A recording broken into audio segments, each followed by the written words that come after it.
ಕರ್ನಾಟಕ ರಾಜ್ಯದ ಹವಾಮಾನ ಮುನ್ಸೂಚನೆ.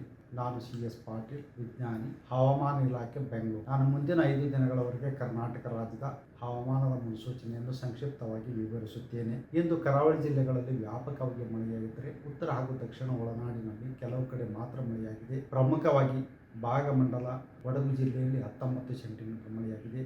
ಯರಸೊಪ್ಪ ಉತ್ತರ ಕನ್ನಡ ಜಿಲ್ಲೆಯಲ್ಲಿ 17 ಸೆಂಟಿಮೀಟರ್, ಆಗುಂಬೆ ಶಿವಮೊಗ್ಗ ಜಿಲ್ಲೆಯಲ್ಲಿ 14 ಸೆಂಟಿಮೀಟರ್, ಸಿದ್ದಾಪುರ ಉಡುಪಿ ಜಿಲ್ಲೆಯಲ್ಲಿ 13 ಸೆಂಟಿಮೀಟರ್ ಮಳೆಯಾಗಿದೆ.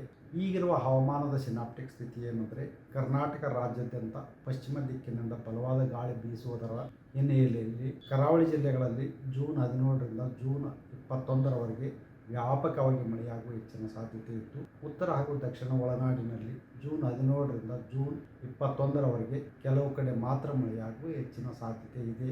ಉತ್ತರ ಕನ್ನಡ, ಉಡುಪಿ, ದಕ್ಷಿಣ ಕನ್ನಡ, ಶಿವಮೊಗ್ಗ, ಚಿಕ್ಕಮಗಳೂರು ಹಾಗೂ ಕೊಡಗು ಜಿಲ್ಲೆಗಳ ಕೆಲವು ಕಡೆ ಭಾರೀ ಹಾಗೂ ಅತಿ ಭಾರೀ ಮಳೆಯಾಗುವ ಸಾಧ್ಯತೆ ಇದ್ದು, ಜೂನ್ 17ರಂದು ಈ ಜಿಲ್ಲೆಗಳಿಗೆ ಆರೆಂಜ್ ಅಲರ್ಟ್ ಅನ್ನು, ಜೂನ್ 18 ಹಾಗೂ 19ರಂದು ಈ ಜಿಲ್ಲೆಗಳಿಗೆ ಯೆಲ್ಲೋ ಅಲರ್ಟ್ ಅನ್ನು ಕೊಡಲಾಗಿದೆ. ಕರ್ನಾಟಕ ರಾಜ್ಯಾದ್ಯಂತ ಜೂನ್ 18ರಿಂದ ಮಳೆಯ ವಿಂಗಡಣೆ ಹಾಗೂ ತೀವ್ರತೆ ಕಡಿಮೆಯಾಗುವ ಹೆಚ್ಚಿನ ಸಾಧ್ಯತೆ ಇದೆ. ಬೆಂಗಳೂರಿನ ಕೆಲವು ಕಡೆ ಜೂನ್ 17 ಹಾಗೂ 18ರಂದು ಕೆಲವು ಕಡೆ ಹಗುರದಿಂದ ಸಾಧಾರಣವಾಗಿ ಮಳೆಯಾಗುವ ಹೆಚ್ಚಿನ ಸಾಧ್ಯತೆ ಇದೆ.